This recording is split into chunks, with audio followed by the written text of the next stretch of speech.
নমো হয়ে গেছে পুজো দেওয়া? ঠাকুর নামও করেছো?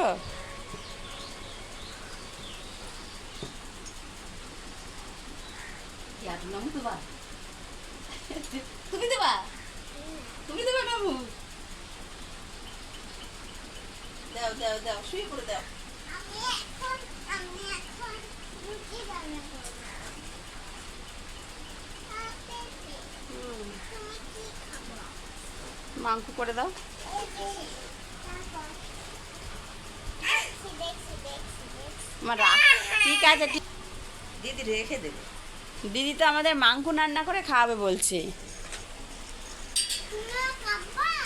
হ্যাঁ, এইটাই তুমি বলো। যা তুমি একটু চিকেন কষা রান্না করো আর দিদি একটু চিকেন ঝোল করে দিই, ঠিক আছে? বুনো সোনা, তুমি এইটাই রান্না করো, ঠিক আছে? মা ঠিক আছে, ছেড়ে দাও ছেড়ে দাও। ঠিক আছে, মিলেমিশে খেলতে হয় না, মিলেমিশে খেলতে হয়। ঠিক আছে, ইংলিশ ছাড়া